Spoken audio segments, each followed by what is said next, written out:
Hello and good evening. Welcome to all of you here at CNS in Norwich, and I hope for the first time a sort of simulcast with everybody at home who are watching on BATC and Facebook, and hello to you as well.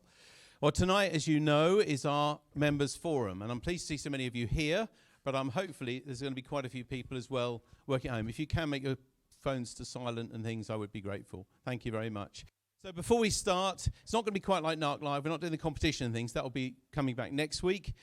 But we'd like to cover some news items. And I think the biggest news item for us is, I'm sure you realise, this weekend we have our radioactive event, which embraces 2 field day stations, notably the National Field Day, NFD, which is a traditional CW contest that's been going for many years, and also an SSB field day station. So there's no excuse for those of you who can't do CW.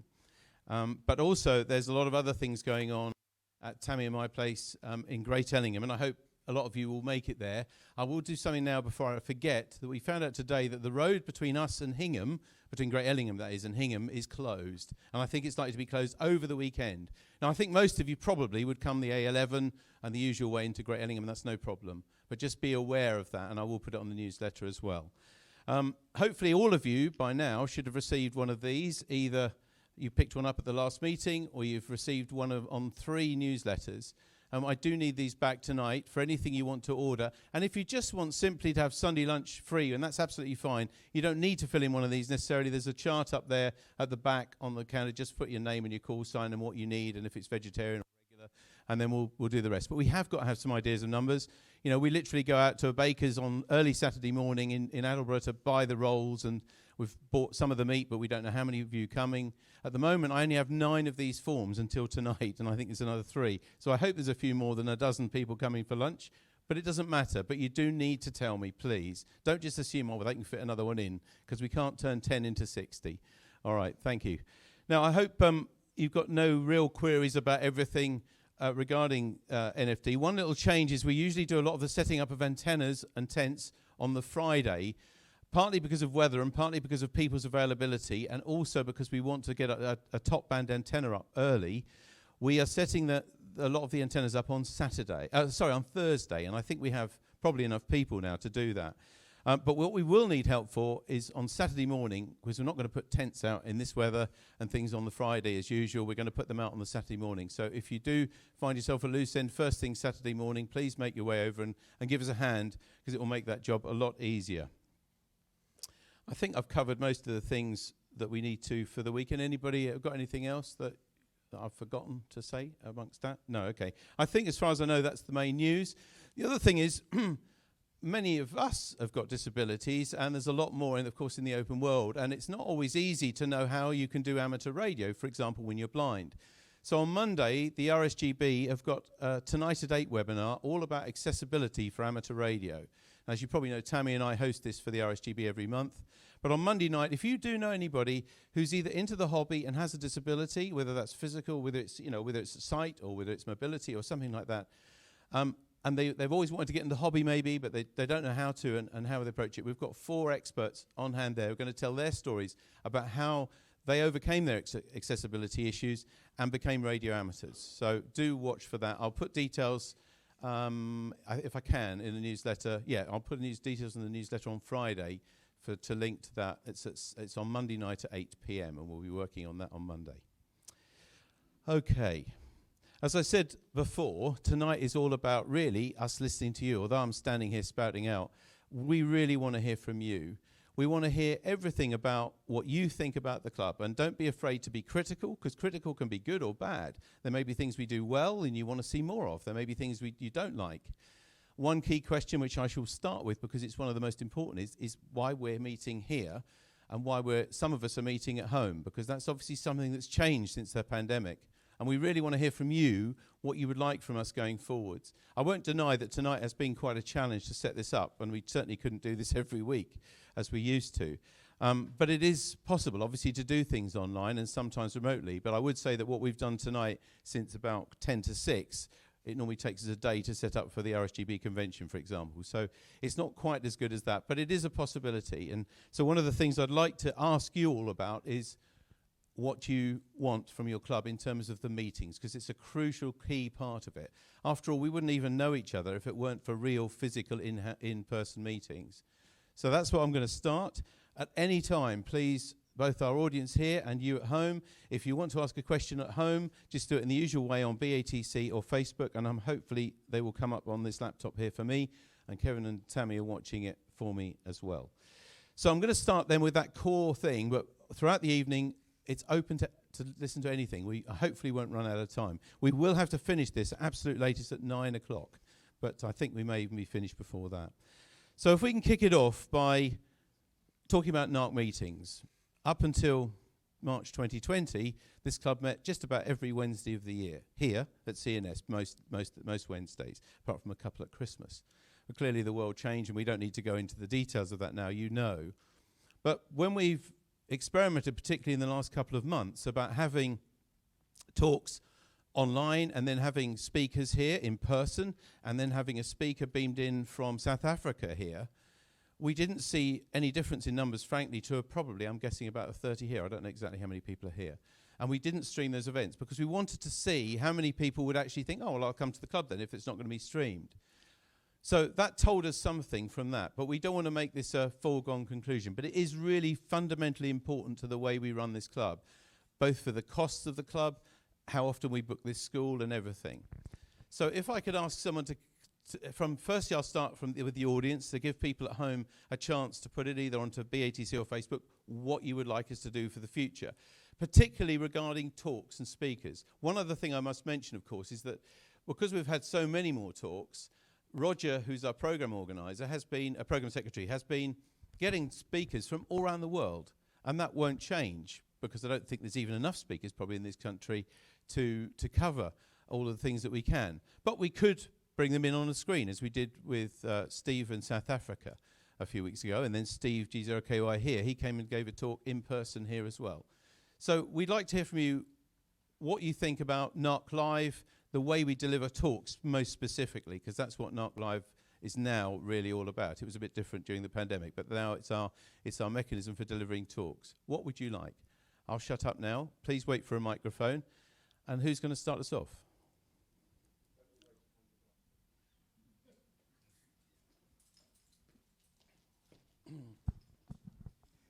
Personally, looking at the way you're working at the moment, to me that works well, because there's a lot of people, if Tom doesn't mind, he lives a distance from here, the same as I do, along with several others. We can't always get into Norwich every week due to the cost of fuel. So doing it the way we are at the moment is working for people who are living at a distance. But that all comes down to the subject of whether you and Tammy are prepared to keep carrying on doing it like that. Okay. Well, assume we are, because otherwise that would be a foregone conclusion. Tom next. Anybody else after this? If you put your hand up, then Sonny can get a mic to you before that. So Tom. Along those lines, I'd like to say thank you very, very much for running the club the way you do. It's absolutely amazing. You and Tammy and the other guys, marvellous. Well, thanks. But what you're feeling specifically, I appreciate it. Thank you. Really do appreciate it. But what about your feelings, Tom, just before you take the mic, I mean, as Steve sort of suggested that maybe that's the way you think as well, that do you prefer talks online and then coming here for meetings? Because you come here quite regularly, I think. I like both equally well. Over the winter months when it's wet and cold, I don't like driving because of the difficulty seeing in drizzle and rain. And sitting at home at least once every other week, as it were, is a nice change. It means I don't have to motivate myself, and again, the cost of fuel and everything else comes into it. I thoroughly enjoy both versions, and when the weather's not so good, I'll stay home, and hopefully there'll be an online show that week. Okay, thank you, Tom. What else? I mean, the fact that you're all here tonight, maybe because you felt you wanted to come to a forum, but was Andy at the back there? Anybody else? If you can put your hand up as well, we can get the mic to you and there won't be so much of a delay. I'm coming to you at home soon, so please let us know what you're thinking at home or BATC or Facebook. Thanks. M0 Andy. Power. Yeah, personally, I'd like to get back to the club normally, or at least have one online talk, but not too many per month. When you say back to the club, do you mean here, physically, Yeah, at CNS? physically meeting with one online presence. That way it keeps NARC Live alive. I have enough sitting at home on the computer, you know, after being at work all day using the computer. It's the last thing I really want to do at night time, doing the same. Okay. Other views? Gordon? G3PXT. I like coming to the club because I can actually physically meet people who I've spoken to on the air, as I've done this evening, had been introduced to one or two new people, and I find that great. I don't mind the odd weekend there, or the odd week when we're online, but I don't always join the online. But I prefer coming to the club and physically talking to people and bringing things and helping people and try and solve any problems they've got, which are quite often easier in person rather than over the air. So that's my comments. Can I just drill down a little bit detail there? We're definitely going to keep meeting at this, probably at this school. We can talk about that later as a venue, but we're definitely going to keep meeting. But it's talks specifically, I think. These are the things that some people, at least so far, who've emailed me about tonight, and I've got a couple that I'm going to read out, prefer them online because they can see and hear them better. And they can also, frankly, decide whether they want to see that talk. And if they're not interested in that talk, they don't have to be. Whereas here, obviously, if we have a guest either speaking here as I am now, or whether we have one on a screen coming from anywhere in the world, then clearly that's what has to go on, and we can't be talking and socialising and meeting. So given that, specifically about talks, do you prefer them online, or would you like them projected here as we did a few weeks ago?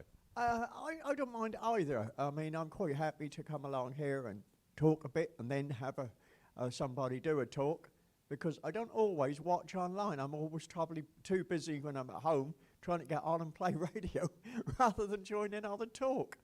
Sure. Okay. Thank you, Gordon. That's great. That's a view. Now, Tony, G0MQG. G0MQG. Yeah, I'm inclined to agree with Gordon and Andy.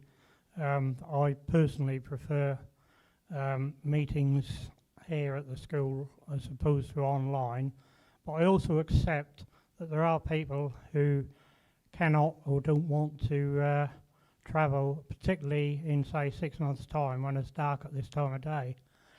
Having said that,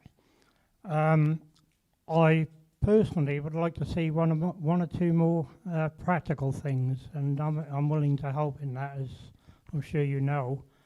And I'd also like to ask a question to everybody here and those at home. Roughly how many people would prefer meetings online as opposed to here, so we get an idea of numbers of people who prefer to meet here, numbers of people who prefer to meet online, and therefore we can come up with hopefully a happy medium where everyone's happy, or as happy as we can make them. Okay, Tony. Yeah, I mean, that's what we're trying to establish tonight.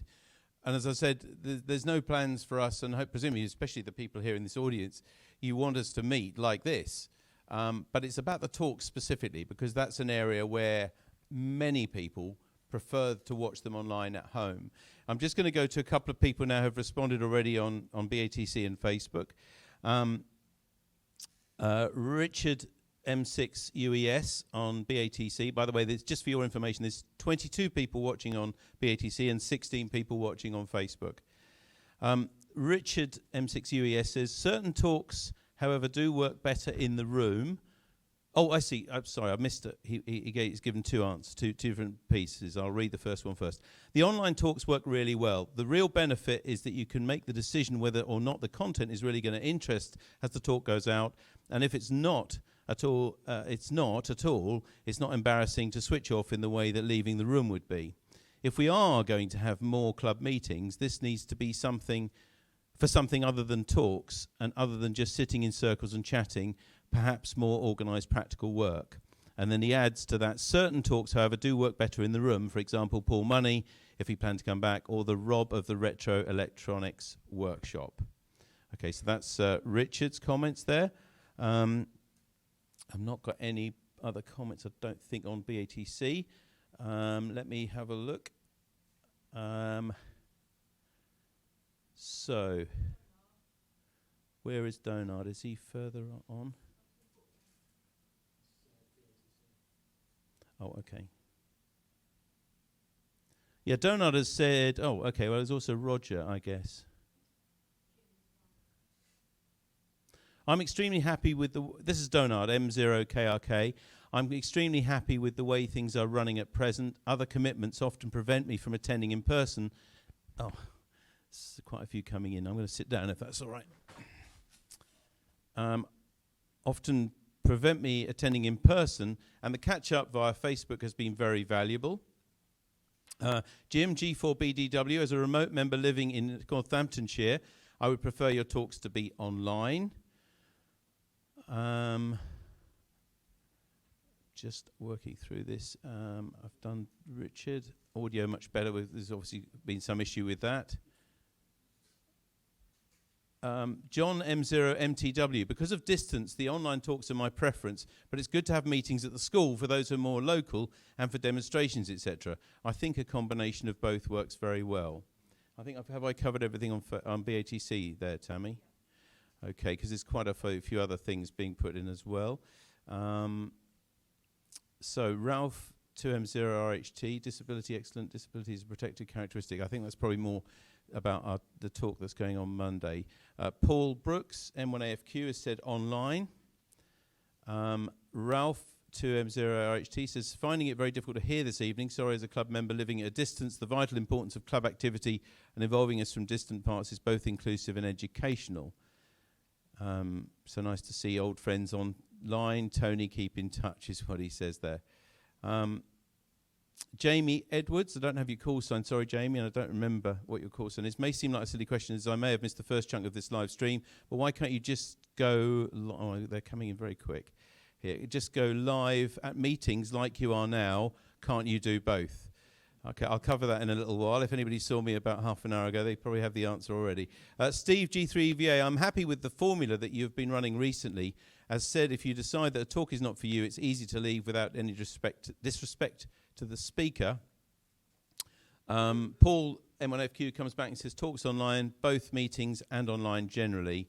And Roy Reed, G3ZIG, I watch the talks online as I probably would not come to Norwich.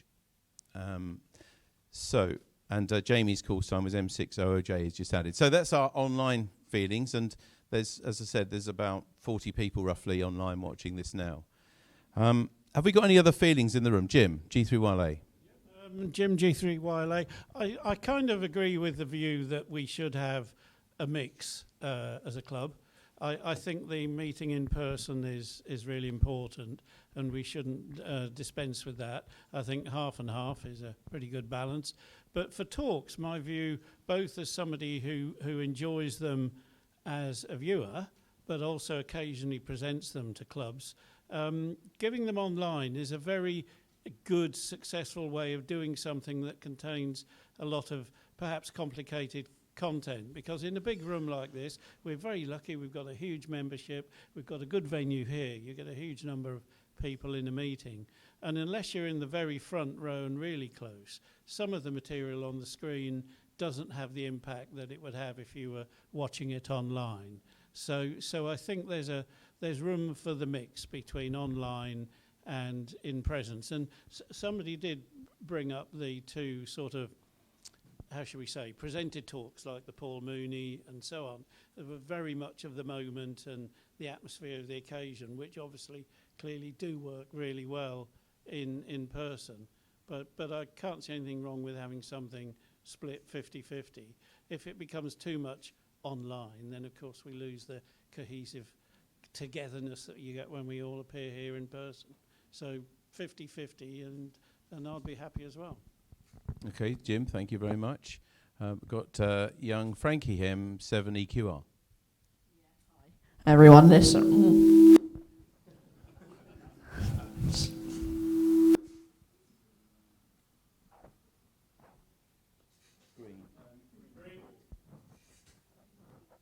Sorry, we're having to mix different audio signals for online and in the audience with PA, that's probably, for those of you who understand. So maybe can we give him another mic? I'm sorry, Frankie, it's not your fault.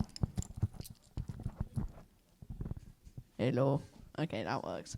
Right, first of all, hello everyone here and online. I think the system right now is it's great. I think having talks online and not so much here, more practical work at the school, in my opinion, and then more, talks online. Unless you're having a forum or something like this, I think this idea is perfect because you get to speak with people at home and here.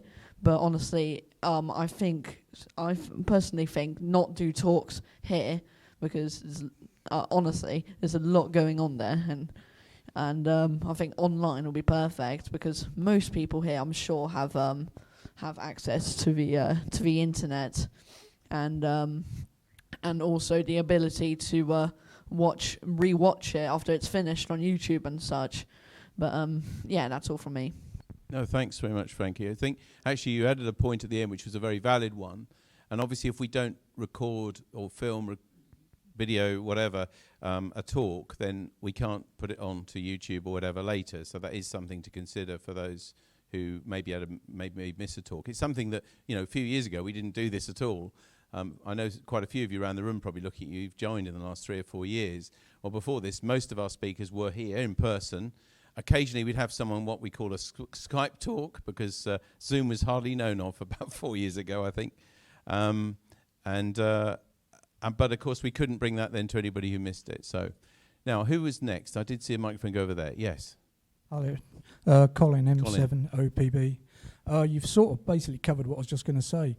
The one thing with the internet is you are building quite a good resource of talks that you can go back and look at again at your own time, which is, I find, really handy.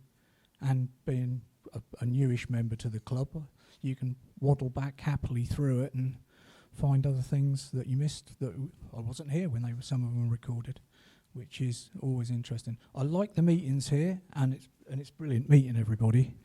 And like Jim says, there's a huge resource of information in this room. So when I put my fingers in the socket, my hair stands up, I can go and ask why. But yeah, so I like the live feed. I think that's brilliant. I think we need it and keep it, whether we do it once a month or whatever. But I think meeting in person is really important as well. Okay, thank you. Anybody else got any feelings about this? Because I do feel this is probably, for me, the most important subject, and for a lot of the committee, about what they feel. So next, Steve, G0. Yeah, it's Steve, G0KYA. The only problem I've got, and we haven't discussed it at all yet, is where is everybody? How many members have we got in this club now? We've got about 240. Exactly. And of that 240, I would imagine at least probably 200 are local, as in Norfolk. And an awful lot of faces seem to have disappeared over the last couple of years. We don't see them here at all. In fact, we don't even hear them on the air, actually. But so where are they? Why don't they want to come to meetings? Or do they actually go, watch the online meetings? I don't know. But it's just a shame, I think, that we've lost the impetus we had and the members that we had. They seem to have dropped off, and I don't know why. Well, I think we've still got the members, as you said, Steve, but you're right, we often don't see them. I think it's not for me to speak for them, and some of them are now watching this tonight. And by the way, we've got a larger audience now than we normally would get if we include the roughly 35, I think I counted in this room. 40, okay, 40 in this room, plus we have nearly 40 watching online. So that's actually quite a lot of people. In fact, it is a lot of people. We would normally get 50 or 60, 70 watching online. So it's just slightly more than would watch online. One thing I haven't covered yet, but it's because I really don't want to put anybody off from swaying one way or the other. Actually, we had some other. I want to hear actually from everybody first, and then I'm going to just put something else into the mix. So I think, Jack, did you have a question? And then someone behind, I think. My name is Jack. I'm non-licensed. Hope to be licensed soon. But I've got a concern about storage. When you're recording all the videos, where do you store them? Do you have a server? Or? Yeah. Okay, that's a fair question. Not quite one I expected, but it's no problem. So there's 3 places, actually. I believe most of the talks that we do that we've always streamed to Facebook, and I know a lot of people don't like Facebook, but that's historical. We started this within a week of COVID, so we didn't know anything else. That was a quick way of getting there. We also take a digital recording when we do an NARC Live on a computer, on an SSD, on a hard drive. And then what we do is, Tammy and I normally go home, we have some supper, because we often haven't had a tea or anything. And then at the same time, we upload that digital recording to YouTube.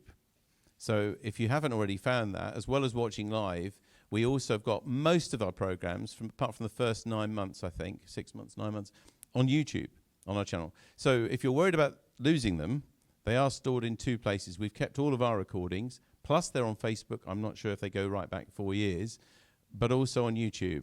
So I think we're covered in terms of security of them. But it's a good question. Thank you, Jack. I mean, as a new member, and you say I know you're hoping to study and maybe do your exam next month or very soon, aren't you? What do you think of the club? It's very interesting to hear from a young person, and B, someone who is now studying for their course. Is the club helpful to you? And just say as you find it. The club is okay.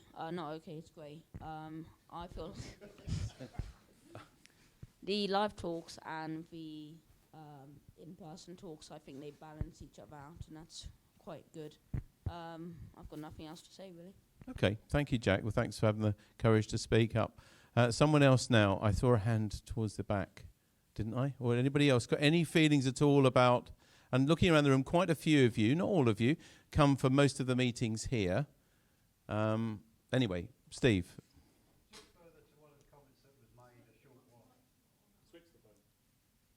I blame Sonny for that one. Just further to one of the comments you read off of was it BATC or Facebook? Somebody was saying about why can't you stream these meetings here every time? Perhaps it's worth showing them exactly what you've had to set up tonight for them to understand that it's not a simple fix. I will cover that in a minute. I'm not dodging the question. Actually, we can probably take control of this camera and maybe just give people at home an idea of there is a lot to it. But I'm off.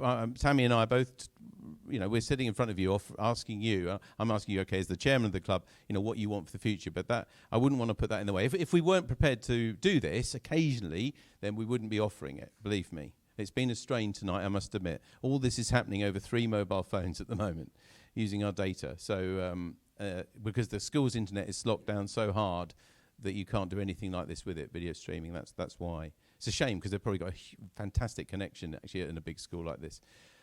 Daniel, did you have a question then? Not so much a question as just another comment about doing the talks online. I prefer that most of the time for all the reasons that have already been noted. I can do it from home. I don't need to come in for talk. I'd rather come in for social engagement, really. I can watch them later when I don't have time on Wednesday, or when I'm on holiday, or when I'm away for work, even. And one of the things that I think a live talk here gives you more is better audience engagement. You have the people here listening to the talk that give the speaker immediate feedback. You get people asking more questions when they are sitting in the room. You don't have that so much online. So I think the mix we have right now is almost perfect. Mostly online, but with the special talks occasionally that are given in person, and that you get more engagement. You can have talks that have audience participation in the demonstrations and so on. You can't get that in a purely online one, but yeah. Okay, thank you, Daniel. Thank you. I'm going to read a couple more comments from people online. Scott M0BLH says, online talks are good for me as often can't meet in person but can watch them when working in the Congo as I am doing now. So hello, Scott. You're probably one of our furthest reason. I bet it's warmer than here, and it is raining. Yes, it has been raining today. I'm going to read this from Roger G3LDI. He is our program secretary. He's the one who books most of our talks. he does add this. So we're now going to tell you about the other side of doing it in person. I'll address you about the equipment as well in a moment now. So Roger says, I would have problems booking talks from people at the club. Paying for travel and hotels for just an hour is at most is not exactly value for money. Plus, we would be severely restricted as to whom we could get to travel in the first place. Now, I mean, I know that you can say, well, we did do that, and we did, but we had a budget. And this is one of the other two things I'd like to talk to you about, because we are all grown-ups. We all realise, or at least the older members will realise, that the membership we charge now at £10 is under half what it used to be. It used to be between £20 and £30. It's now £10. And one of the reasons for that, one of the very real reasons, is that the cost of hire of our school obviously is roughly half what it used to be, even though the price went up. Plus, we have more members. So even though the price of hiring the school has actually gone up astronomically, about 40%,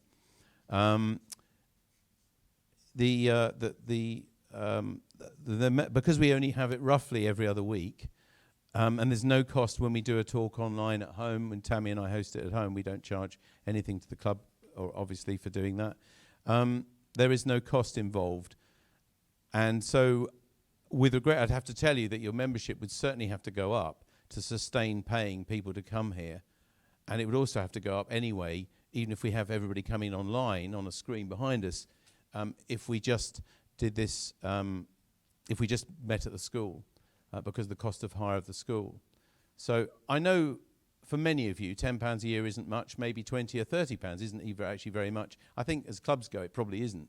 Having parked in Norwich the other day for 5 hours and got charged nearly 10 quid for just parking a car, I think it probably does, hopefully all of you feel, represent good value. It's also hard to find venues, if you've ever wondered why we don't meet in a pub or something, that could seat 40 odd people and also park, because most of you, I guess, have come on your own cars. So that's maybe up to 40 cars. And those of you old enough to remember, been a member rather long enough to remember, many years ago we lost a venue very quickly that we had, and we went to try and find lots of other venues, and we couldn't find them, and a school was the logical place. So that's one of the reasons we meet here. But we can discuss the venue later. Just going to add another couple of comments. NevM0NFY, I do enjoy being a member of NARC. Because of my disability, I'm unable to attend CNS or any other meetups, so online is my only way to keep in touch. I miss the interaction of the Zoom meets. That's for those of you who've relatively recently joined during COVID. We met every week online, obviously, because we couldn't go out and we couldn't meet like this. So roughly speaking, we would have a formal radio type talk one week, and then the other week, Tammy and I would come up with some idea about having something social, and sometimes there was nothing to do with radio. We had Spring Watch and things like that, and various things, which were enjoyable, and we had you interacting then via Zoom at home. That could be done again, of course, but the real reason for doing it then was to keep people connected. I mean, the whole reason that Tammy and I reacted, frankly, very quickly with the COVID is, we have a great club. We have to have 60 or 70 people typically meeting on a Wednesday. And like anybody, I couldn't see that it was going to go on for years, but it was. I thought it was so important just to keep connected, and that's why we did it like we did. I'm not saying we'd never do a Zoom type interaction again, but we couldn't do it tonight because of the technical reasons. Now, somebody over here asked us about the equipment needed. There is a lot more equipment tonight. I don't know, Kevin, if you could maybe swing over camera 1, 2, roughly, or whatever camera's best for you, to show everybody at home. So now everybody at home is watching pretty much Tammy and Kevin and Sonny, and the sort of equipment that's involved. We started setting up about 5:45, and frankly, it wasn't really enough time. So, because when you record something, that's one thing. When you stream it out, that's another. So it is a challenge, and we don't mind doing it. But I have to be honest. Now that you've all had sort of your say, I don't think that Tammy and I would want to do this every other week. I have to be honest. And also, I suspect if we did do that with our talks, and we streamed it as well, a lot of people, a lot of you maybe, just wouldn't come if it was going to be online and here. And then, of course, we have all the cost of hiring the school, the work, not that we mind the work really, but bringing all this equipment, setting it all up. We have to hire the school for an hour earlier to do this tonight, and that wasn't enough. To stream it to some people here and some people at home. So that's the practicalities. I'm not trying to sway your opinion. I think it's fairly balanced at the moment. Probably, if I'm right, I think quite a few people in the audience would happy-ish to see it online but I know some of you would like it to be in person. I just would point out what Roger said, though. We would not have someone standing here giving a live talk every week. And when we tried an experiment a few weeks ago with Steve G0KY giving a talk on Mamanagal, and thinking and frankly probably hoping that we were going to see more people, we had exactly the same number of people that week, which I think was 31, as the following week, which is an informal. And we weren't streaming it. And although we recorded it for maybe play later at some point, you know, when we have a guest drop out or something, you know, it proved to us that it would not draw people in, which is what we kind of thought would happen, to be honest. So those of you at home, you know, who I'm sure some of you can't make it in. You know, somebody asked, Steve, I think, actually asked, you know, why we don't have as many people attending now. And I know that, you know, it has been a long 4 years for many people. And at some point, especially in winter months when the weather isn't good and it's dark, they don't want to travel so much. We want to carry on this journey, though, and bring as long as many of you at home as well as the people here. And we're trying to find out what the mix is. Before I wrap this subject up, because we've spent quite a long time talking about this, is there anything else that anybody would like to say? And I'll just have a look online. Tony.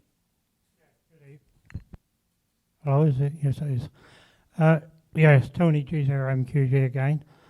I was just going to ask the question to everybody, including those watching online.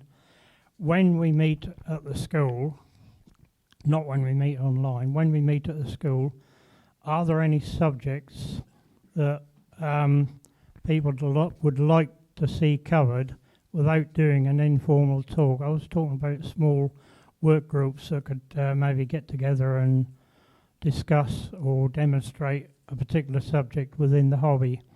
And I was hoping to get a few answers from either people here now or those online. Thank you. Thanks, Tony. I will be returning to what we do here. As I said, there are absolutely no plans, obviously, to stop meeting here.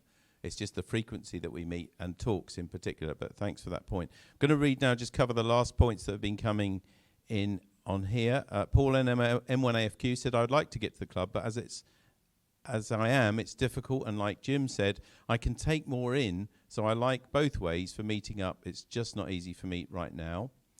And Peter Bishop says, I think the hams in Norfolk are lucky to have a club like yours, and the live streams are great, and the guests you have on are very knowledgeable. So there we are.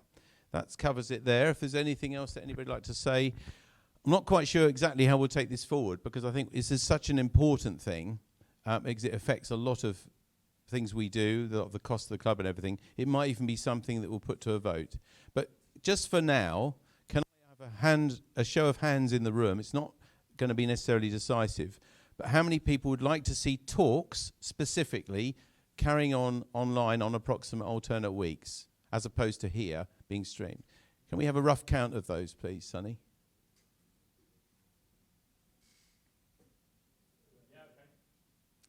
And how many would prefer all the talks to be streamed here or in person when we have a guest? Okay, that's not everybody. Have I not asked a question? Maybe I haven't asked a question the right way. I mean, that was very conclusive, I have to say. And it's interesting and it's valid because the people that are here in front of me are the people that are saying they'd rather have the talks online. I think that's right. If I've misrepresented anybody, shout, because I don't want to do that, because that's very important, I think, and possibly does say it as the way we need to go, because if everybody here has turned up tonight, 10 more than usual, and you're happy to watch your talks online, maybe that does make our minds up. Okay, well, thanks very much for that. So now let's talk about subjects and speakers for talks, wherever they're delivered. I think you'll agree, Roger, and I say this at our AGM every year, and it really is important. He does a fantastic job to bring us different talks. It's very hard. Okay, you can find them online if you look and everything, but it is a difficult job to come up with different talks. So we would love right now your feedback on sort of things that you'd like. If you've seen a particular speaker online maybe that you'd like us to book, you know, we can do that. Or a talk maybe on some subject, or even better, a talk from one of you on something either about amateur radio or even something maybe or an interesting career that just probably will interest a radio amateur. So open to the floor now to find out what people would like for talks. And opening that up was Tom, GXQD. XQD? Yeah, hello, David. I remember a lot of call signs. Something which I brought along tonight was a V&A which I wanted some help setting up.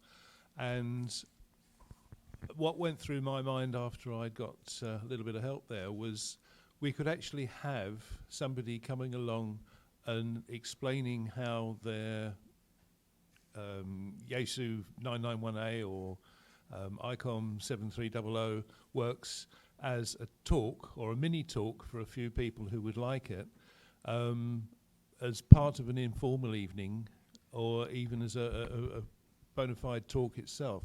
It was just something that occurred to me this evening. Okay, yeah, a talk on a vid. We would like to do more when we do meet here. I think it's fair to say. I know for many of you, by the way, that meeting here is your social club. And I'll go along. I think Tammy would agree with me as well, that this for us is our main social thing. We don't member of other clubs, really, that meet like this. So that's important too. But for some of you, you do want to, when you meet here, you do want to get more from learning about other things.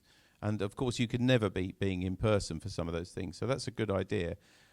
What I need to ask, though, of course, when we do this, we do need to find people willing to give those talks. So as I mentioned a minute ago, if you have a talk in you, please tell me. You don't need to do it now in public, but just have a chat with me. I can help you deliver it, I promise you, even interview style or whatever. That's what we're going to do on Monday. In fact, it's not going to be formal talks and slides as normal. The RSGB talk is going to be more about interviewing. That's a one way we could do it. So please keep thinking yourselves about what expertise you could share. Now, I'm going to go to Stuart, G4AFF. Yeah, hi, good evening. Regarding the earlier conversation about just the general way the club is performing, I think if it ain't broke, don't just leave it. It's fine as it is. Personally, this is a pure personal opinion. The mix between the online and the CNS meetings, it's great. It just kind of, in my opinion, works.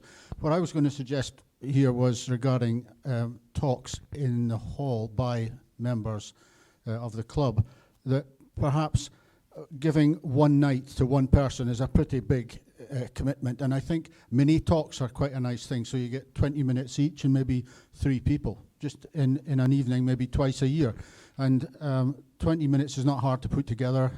I don't know if we've got a projector here so that we have, right? Okay, so we could do some kind of graphics or some kind of video online as well. So just an idea, and I could probably do 20 minutes on something.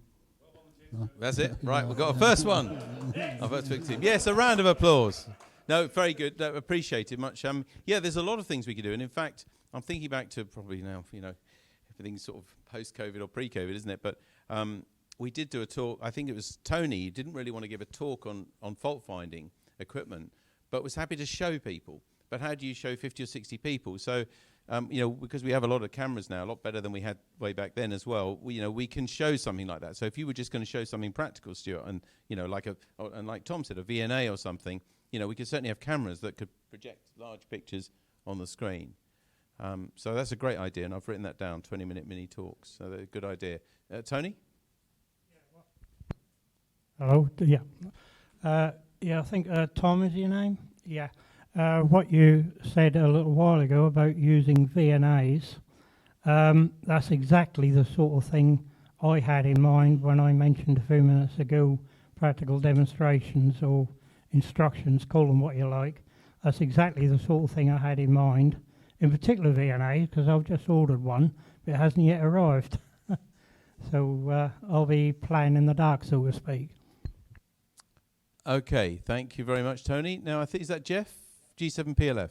Yeah, G7PLF. Yeah, just thinking about ideas for talks. I don't have a solution to this, but as an idea, personally, I'd be very interested to hear about DMR radio, about the infrastructure that amateurs have set up and how it actually all works together. So while I've got a DMR radio and I kind of understand how that end works, I don't understand the servers and the complications out there. So I would hope there might be some other people who might be interested in that as well. Yeah, okay. Thank you very much, Jeff. And just another reminder for those at home, and we have a lot of you watching now, please do, in fact, we have more people now. We have 45 people watching. So if you have any suggestions now for talks that you would like to see from NARC, please put them on a message now. Was there a shaking hand there somewhere? No. Yeah, I think Tom volunteered as well, so that's another problem. Right, I'm having to. No, it's all right. I'm having to read and see everything as well. So do ask at home, please. This is for you as much as everybody here in the audience. Who's next, please? Some talk suggestions. Have we got it really just right? I mean, this could be the case. Are you happy with the talks Roger's booked? I mean, we're running a series at the moment, for example, HF for Beginners. You might have seen the first one last week. And the next one of that series, one of 4, or number 2 of 4 rather, is next Wednesday on NARC Live. So there's talks like that. But please, we'd love to hear from you about any other ideas for talks. No? Okay. I'll see if anything comes up. I will watch. I'll read it out to you. Otherwise, then let's just spread it out to what somebody talked about, doing talks here, or maybe workshops here. Again, this is something we've tried to do. There's nothing wrong with coming to NARC and just coming for a natter with your mates. Honestly, there's nothing wrong with that at all. And if that's what most of you wanted to do, that's what we'd still do, because we are a democratic club and no one of us is more important than the other. But we feel that some of you do want more from that. And for people like young Frankie and Jack, who are learning about the hobby now as well, we need to run some things for them. So we'd really like to... have your ideas about what we do in workshops. Okay. Yes, Roger, we're getting your comments. So, okay.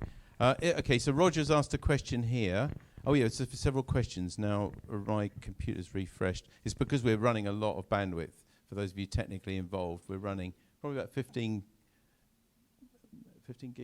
meg up, something like that. I think something like that. It's 3 times. Because we're going to different platforms. So there's quite a lot of data and things are a little bit slow on here. Roger's already asked the question that I've really asked. Richard M6UES, how about a talk around broadcasting? Not quite amateur radio, but would certainly be interesting to amateur enthusiasts by broadcasting terrestrial, national and local radio, television and satellite as well, perhaps. It's a suggestion for a talk. Roger G3LDI says, is there any question in particular in HF operating, DXing, contesting, rag chewing on any mode? Also any interest in DXpedition videos? We don't have many of those. I'm just not looking at when he asked that question. It was 2020. So, that probably was just about the same time as I was asking all of you. Jim G4BDW, good evening, Jim. Yes, Roger, HF errors for small plots, feedback on hex beams, etc. Just a couple off the top of my head. So Roger's learning from you there. Remember, he's the one who's going to book a lot of these talks.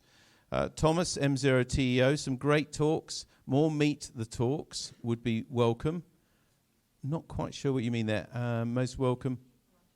Also talks aimed at a wider, perhaps less technical audience. Okay, Tom. Yeah, maybe. In COVID, one of the things that Tammy and I came up with to alternate with talks, we came up with a thing called...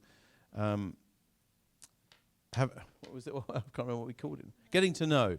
Yeah, and we interviewed quite a few people, so both some club members who had a very interesting careers and other people as well.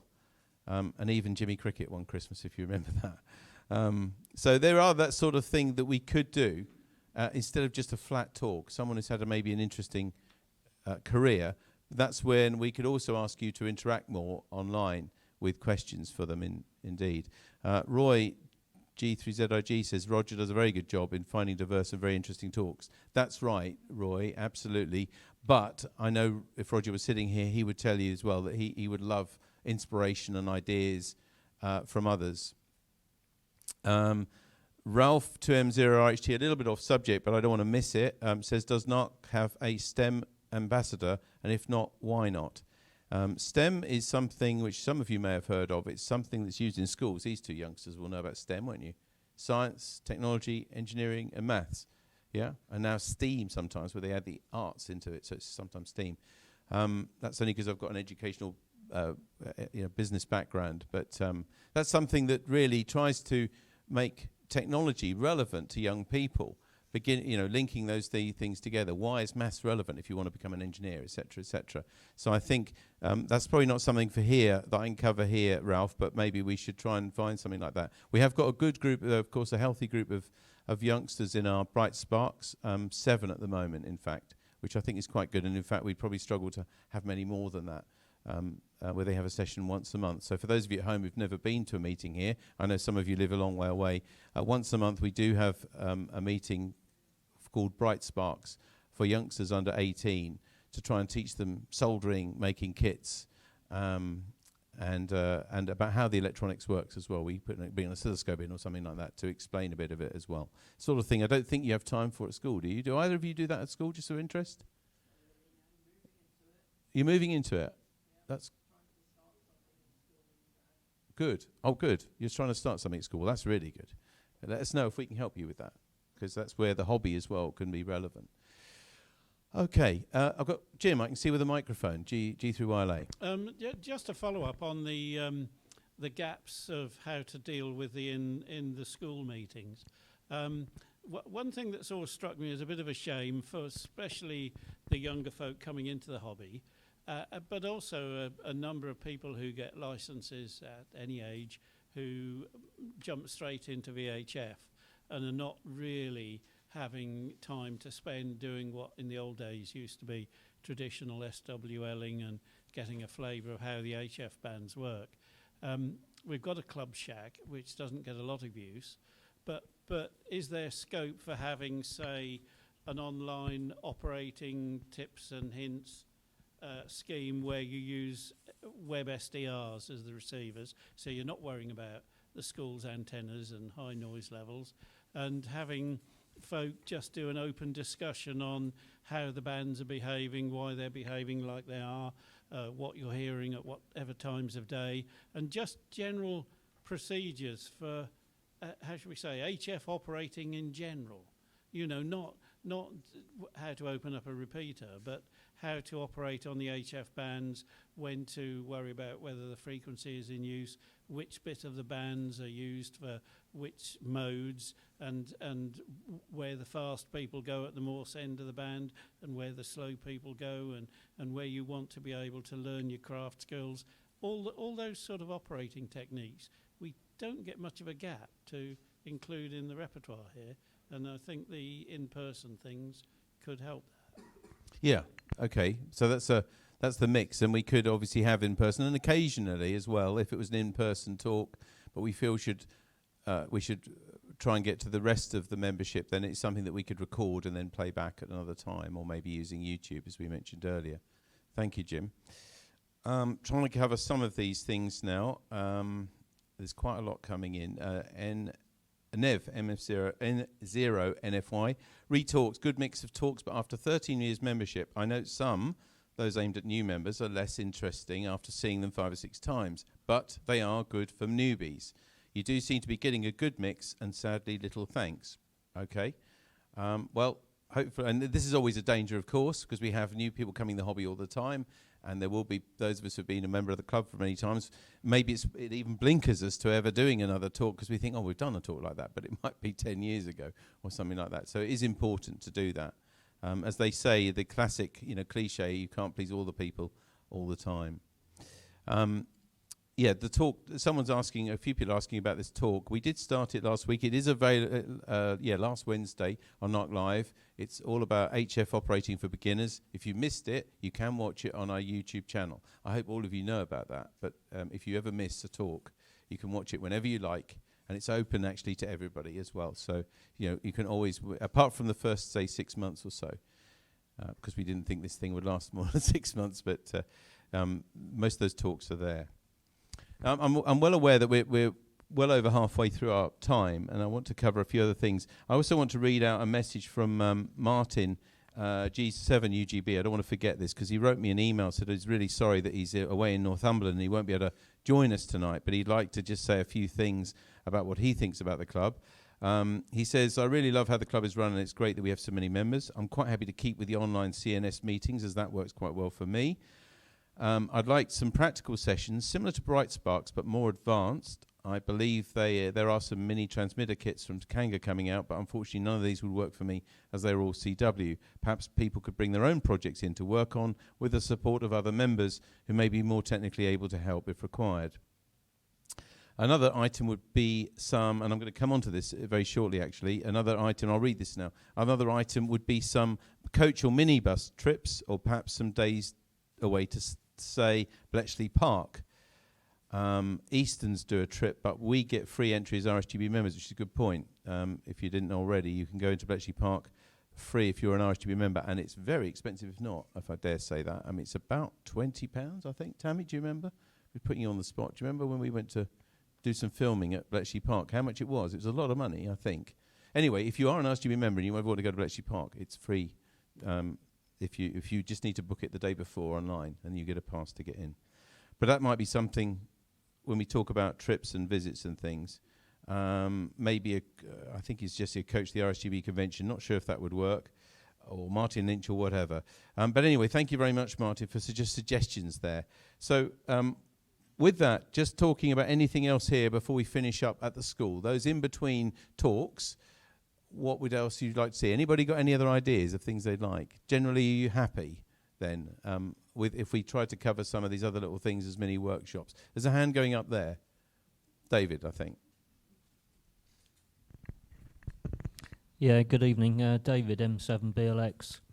I suspect, I don't know, but the majority of members probably are all full licence holders. I was a foundation member, got my licence 3 years ago, and did all my studying at home through COVID. So my studying and my knowledge was basically what I learned from a book and what I picked up on the internet. What I'm struggling with, and what I'd like to see the club more active in, is studying for the various examinations. I'm currently at the stage of taking mock exams. Again, I've studied myself through what I've read in a book and what I've seen on the internet. So I'm currently getting about 70% in the mock exams, so I'm almost ready to take the exam. But I am struggling on some aspects, particularly the mathematics side. In the 3 years I've been coming to the club, I've only once heard anyone mention about any trainers or ELMers that will actually do any practical aspects of the subject, or indeed perhaps do one-to-one tuition in elements that a student might be possibly struggling with. And I think also there will be some members that have left the hobby for whatever reason and then come back again and would benefit in some brushing up or some reminders of various aspects that they're now getting back into the hobby with.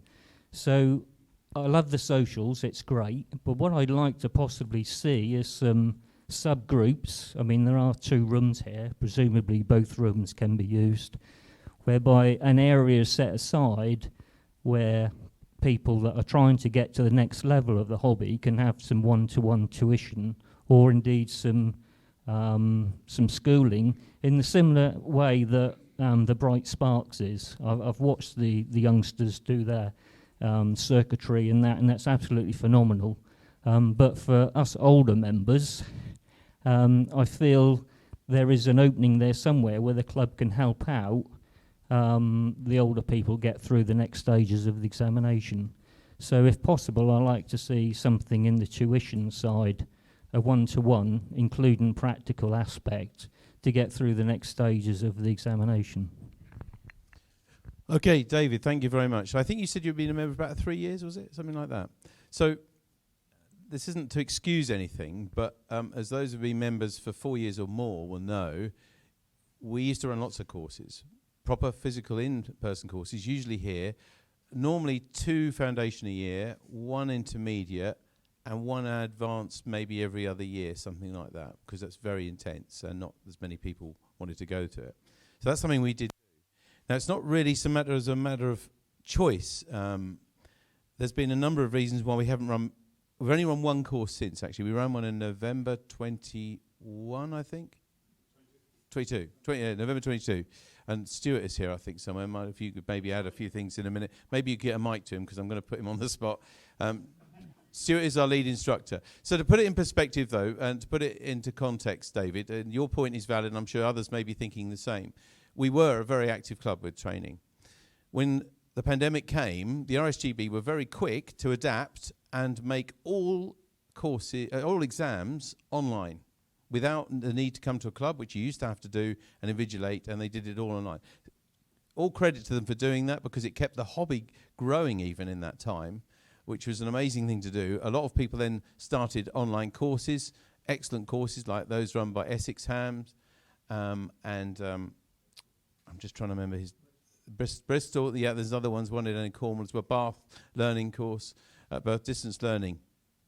And it's not because we can't be bothered, but when we've tried to start one, we did do this one in 1920. It's 1922. Not quite that old. It feels like it. 2022. We did do that, and we didn't get too many people to it. And on my list at the moment, on my waiting list, I only have very, very, very few people. Now, these aren't reasons that we're not going to do it again. There is one other factor I need to tell you about. We have plans. Stuart and I have talked about this many times, and the trainers, indeed. We had a meeting with the trainers last year. As you will know, the syllabus has gone through a lot of changes, both in the last 3 or 4 years, that were quite dramatic, and now because of all the license conditions changes, which although they've come into all of us now to use, the exams were to take into account won't start until September. And to ask our groups of trainers to go through and amend all of their resources for the current syllabus when it's going to change again in September, which really isn't very far away, we felt was unreasonable. We hope then, when we were now working towards that, we will then start offering courses again. Probably the first one we'll offer is a foundation. I hope it will be fairly well attended, because if it's here, unfortunately, hiring this on Saturdays for 2 whole Saturdays is quite expensive. So we need quite a few people to make it reasonably viable. Not that we try and make any money for it. We don't charge anything. The club doesn't charge anything. But obviously to hire this school can be quite a lot, a few £100s. And then intermediate and advanced, I think, after that. But I'm going to hand to Stuart now to get your take on it, Stuart. I think hopefully I've covered some of the background. Have you got me on there? Yes. Right. I'm Stuart, M0JKB, lead instructor for the club. Probably because I didn't take a step backwards when I should have done.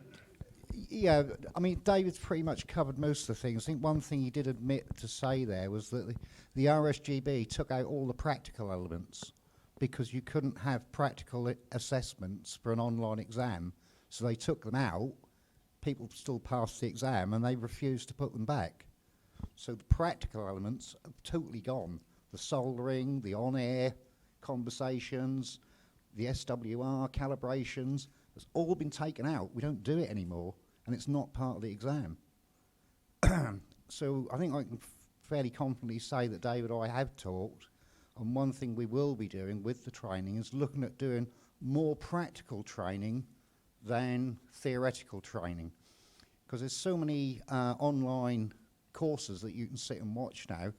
They are presented so well that why would we want to copy them in a classroom? I appreciate we have people who probably don't have access to the internet, probably are foreign to the internet. I can recall one course many, many years ago. We used to give out a CD-ROM with all the course slides on, and the guy said he couldn't play it. We found out he's putting it in his stereo player. So we're not all technically adept. So we'll do what we can, but at the moment, we're waiting for the dust to settle with the RSGB and Ofcom with their decisions on changing the syllabus, and it's a huge, great impact on taking everything apart and totally redoing it again. We'd use the same training slides that I believe Rex G0CLR developed for us way back before I took my foundation in 2009. Original date of 2004 or something, Stuart? Yeah, so they'd ran from there, and they got modified and adapted and bits picked and changed at them. And then there was this sudden huge great syllabus change at all levels. where we had to pull all the branches off the tree and regrow it. And it's been a heck of a task. And as David said, we ran the foundation course November 2022. I think we had 9 students sit. I think there was 9. I thought it was 7, but it's okay. 7 or 9 who sat after it. waiting 2 years, that's all we had on our waiting list. And 3 took it online on the day. 1 decided to take it online away from the club, and the rest sat the paper exam. But the RSGB don't want us to do paper exams anymore. It's frowned upon. You want a paper exam, read it off a book. No, please do it on the computer. And if you do it on the computer, you get your results straight away. You've done yours online, and you can literally log on to the Ofcom website and get your licence there and then. Whereas we used to have to wait, a week for it to be processed by the RSGB. And those who've got licences starting with a G and older than that, you probably had to wait 3 months to get a call sign. You were given one that you'd, take it or leave it, wasn't it? Now you can pick and choose what you get.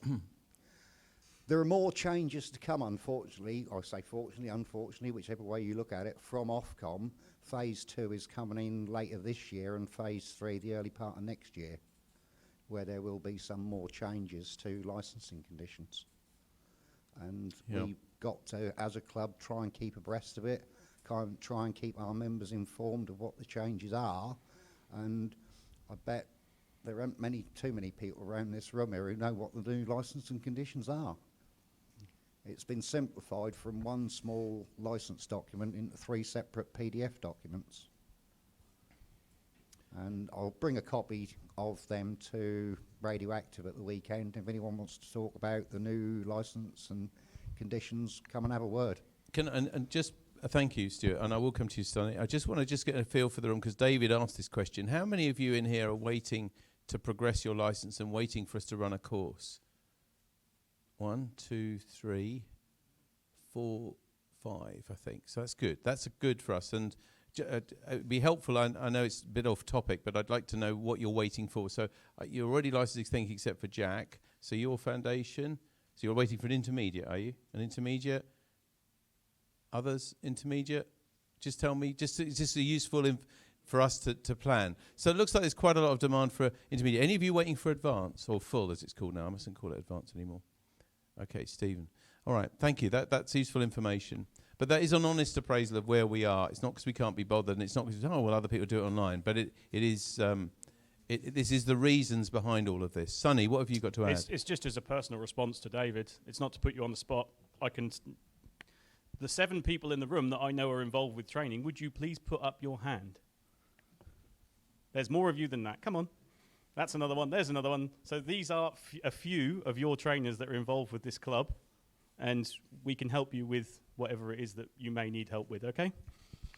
We definitely will, David. And I say, it sounds like I'm just using the pandemic as an excuse. It's not, but it is a reason, which I hope you accept. Like, a lot of the world has changed, and definitely in the world of radio amateur licenses, we used to have to do a practical assessment, as Stuart said, which actually we felt was important.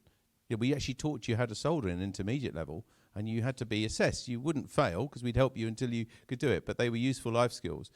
I'm not saying necessarily the RSGB are wrong to take them out, but we think it's a shame. And the difference that we can make if we run practical courses here, we will incorporate those things. So if you like, you'll learn a little bit more than you need to, but we feel that will make you a better radio amateur because of it. Did I have another hand up there somewhere? Oh, Stuart, yeah. Thanks very much, and sorry to take up so much time on this subject, but it is obviously core to what the club is all about.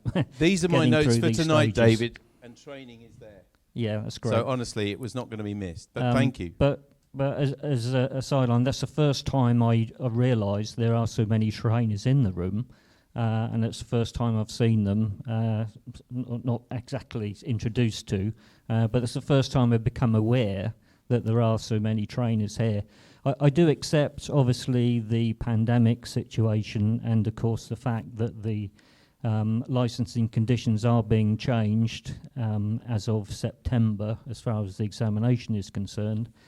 However, my struggle at the moment, or my hurdle to get through the odd 30% to get me through the mock exams that I'm currently going through, is not so much the licensing conditions that are going to change, but the technical aspects of how circuitry works and the mathematics involved in that, specifically with transistors and that side of things. So I would like to have sort of a one-to-one session with somebody that can dummy me through the mathematics of how a transistor works. So that's nothing to do with the pandemic, it's nothing to do with the licensing conditions changing, it's the basics mathematics of how circuits work, the calculations involved in order to get through the intermediate examination. So as I said, that's nothing to do with the pandemic and the reasons for licensing conditions being changed.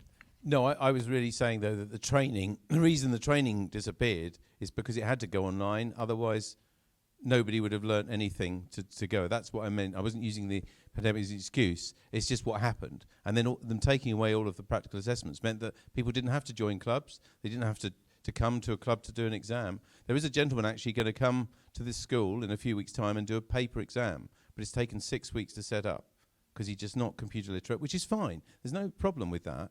But it is very much the exception now, I think, as Sonny said, or maybe Stuart. So online is the way it has gone. Have we covered training enough? Do we feel happy? Oh, sorry. Yeah, Steve. Sorry. Yeah. Steve, G4GHO, I think. That's right. The only thing I'm going to say about training is that the only constant thing about it is that it changes all the time. I mean, there wasn't practical back in the day when I took my RA. It was a written test in those days, then it went multiple choice, and then they put practicals in.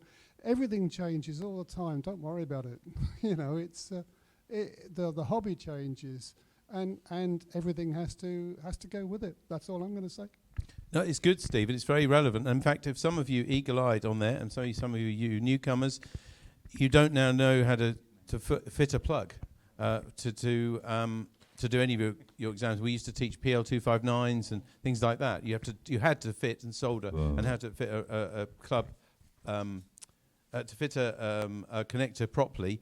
And Kevin had an idea for radioactive, and you'll see it on the program. I think it's on 10 o'clock on Sunday. He's just going to stand in a room with a workshop with benches and soldering irons for any of you who'd like to know how to put on a PL259 or an N-type or a BNC or whatever, because those sort of things are not taught now as part of the exams, and we think they are important. And as you say, Steve, things have changed, but maybe, especially if you're not a member of a club, how are you going to learn to put on a plug? Anyway, thank you very much for all of that subject. Now, I'm very aware, again, we've got just about 10 minutes left. Okay. So going to ask you about visits and other things that, other than Wednesday specifically. I'd like to have some feedback. In the past, in normal times, if I can say it that way, we've done things like a coach trip to the National Hamfest. And it's probably the main coach trip we did. I did try and run a trip to Bletchley Park about 5 or 6 years ago, and we didn't have enough people to make it pay. I have no idea, frankly, of how much a coach costs to hire now. It will be quite considerable. But as a kick-off, Hamfest, if we arrange a coach, probably on the Friday, hopefully a reasonable price, because, of course, the more people that go, the cheaper it will be on a 40 coach. How many people would like to go on a coach to National Hamfest this year? And it is on the 27th and 28th of September. So I need to just see it. I'm not going to take your names, but I would like a strong commitment to see how many people. 1, 2, 3, 5, 6, 7, 14? 15. Okay, 15. That's good, because that's roughly half what we'll need. Probably we'll need a minimum of 30 to make it viable. And, of course, for those of you at home, you don't need to particularly answer on that, but I hope a lot of you would want to go as well. We'll try and arrange a convenient place. So that gives me a mandate to arrange a trip, see how much it's going to cost, and I'll get back to you. There's a small saving if we book tickets in advance, but only £1 a day, because I did that research earlier today. But thank you for that. Now, what about other trips or other things that we do other than a Wednesday night? To give you an idea, by the way, we've got dates for Fox Hunts this year. We've got Barford Radio Rally on Sunday the 7th of July, and I'm mentioning these because some of you won't have been to this. You've joined us in the last year, which we arrange at Barford, and that's on the 7th of July. And a Radio by the Seaside, if you've got your diaries handy, but I will put it in the newsletter. It's the Sunday the 23rd of June. And can I ask this man here to take a microphone and just give us an idea? Just a wild idea. When is it going to get warmer, Jim? That camera up there, Jim, on the boat. Go on, do your thing. Well, I mean, weather. No. Do you have any fear? Is it too Not- far in advance? Not for the 23rd of June. It's very close to my birthday, so it's probably going to be all right. All right. So that bodes well. Incidentally, if you were going to ask the follow-up question, which is about radioactive, This weekend, yeah. I sent you an email, so you got something for the newsletter. But this is pretty naff stuff we're going through at the moment, and I'm afraid Thursday isn't going to be your friend when it comes to the aerial jobs. So it's not a disaster, but there's going What to about be Saturday, Sunday? rain. That's Saturday, Sunday gets a lot better. Yeah, So you Saturday go. and Sunday's looking better, drier, probably a lot of cloud, especially on the Saturday, I think. So temperatures won't be brilliant, sort of 15 or 16 degrees. And Sunday should give some sunshine.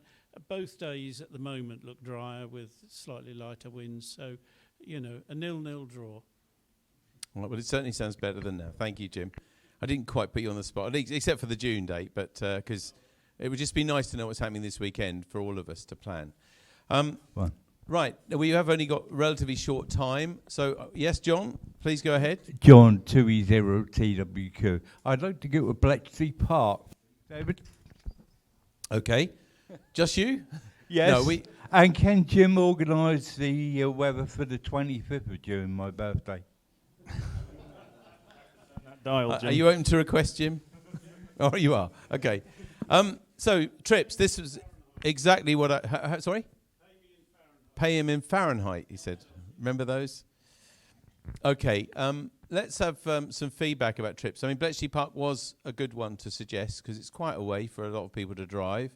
And if you are an RHTB member, you would get in free. If you weren't, we'd still arrange tickets for you. So, but it is a relatively expensive thing. So if you're an RHTB member, definitely worth doing. And I'll be able to talk you through that near the time. I believe it's £26, David. It's 26. I know it's quite considerable, really, but it's a very, very good day out, having said that. And the Rational Radio Centre is very good as well. Right, there are concessions as well, yeah. But it is a significant sum. But aside from that, I suspect a coach trip, the actual coach fare, as a rough guess, when I last booked one, adding a bit, is going to be in the sort of 30 or so range, £30-40 range maybe even, as a coach. I have no idea what they're going to charge me this year for a campfire. So just as a show of hands to give me an idea whether I should look into the costs, how many people would like a coach trip to Bletchley Park?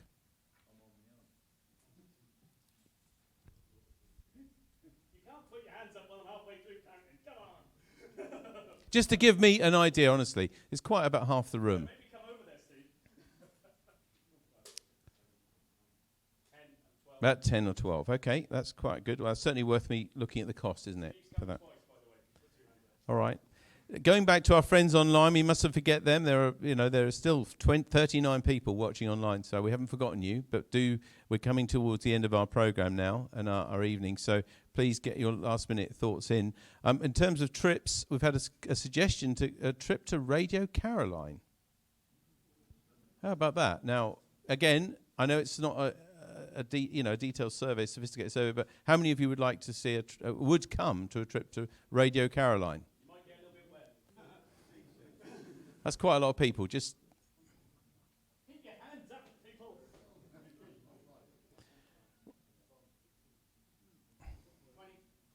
20 people. Okay, that's very good. That's more than Bletchley Park, in fact, which is interesting. So that's good. I will certainly investigate that. I know they're trying to raise money at the moment. If you follow the story, they have a lot of problems with rotten damage in there. So that I'm sure they would be open to something like a trip from us. So I will certainly look at that. Any other suggestions from anybody at home now? We really are in the last 5 minutes or so of things. So I'm going to leave this now very open. So this is our club. I happen to be your chairman at the moment, but we have several other committee in here. But we're all the same when it comes to we're just a member of Norfolk Amateur Radio Club, and we'd like to do what you would like us to do. So open it up for quick comments around the room, please. Very, very quick, if we can. Yeah, two very quick ones. First of all, I've been to Radio Caroline before with two members who are sadly silent key now, and it's definitely worth a trip in my opinion. And the other thing I was going to say a little earlier, somebody behind me was struggling with maths. I'm sure we've got somebody in the club who's pretty good at it, but I can't for the life of me remember who it is. Good at what? Did I miss something? Sorry. Maths. Oh, maths. Okay, yeah. Yeah. Donard, maybe. Okay, sorry, yes. Yeah, hi, I'm Mike. I'm new boy here. Basically, what I've listened to tonight is all very interesting. Love the idea of a trip to Caroline. I've been listening to that from the very start. The online thing, basically, I've just had to get a camera because you recommended me to go on the Essex Ham website, so you have to have a camera. Just piecing things together might be a good idea if some of the members actually got together and helped each other via webcam, via Facebook, etc. Might be a good idea, or just to encourage each other through. Is that specifically for training, Mike? Or? Well, no, just general stuff and all training. Yeah, you Okay. could actually help somebody. I'm struggling with some things on the foundation thing at the moment, but I think, yeah, we could try online, but I think that probably what differentiates us as a club that meets here roughly every other Wednesday is that we could do something in person. So my feeling on that at the moment would be that we might be able to start something here as a thought. Because the online, it really is done very well, and I don't think we could compete with that. And that why would we? We should put our resources maybe into helping people who don't want to do online, possibly. yeah, I was just thinking maybe, for example, with the mock tests or whatever. All right. Maybe Yep. if you knew somebody and you could speak to somebody live online via FaceAche or wherever, basically you could get them to test you on a few questions that you're not too sure Yeah, of. That kind of thing. I'm certain we could arrange something like that. Yeah, absolutely. Thank you, Mike, for the suggestion. And welcome to the club. I believe you just joined tonight as well. Any others now? We are really in the last 2 minutes of our time tonight because we've got 30 minutes to pack up what took us an hour and a half to set up. So anything else from anybody? Are you all reasonably happy apart from that then? Because this is the time, honestly, to say things you wish we did more of, less of, or whatever. Okay. Well, I'd like to thank you. I'm just going to check online. There's nobody. Congratulations to the audio-visual team. It's worked reasonably well with a few buffering hiccups. Thanks from G8 VPE. So thanks to Kevin and Tammy, of course, for making this possible tonight. And, of course, as you expect me to say, the club, the most important people in the club are you. All of you members, whether you're here in person at CNS or at home watching this on BATC or Facebook. Thank you very much for joining us for this online forum. You've given us a lot to think about, and we look forward to seeing you again very soon, either online or back here at CNS. Thanks, and good night.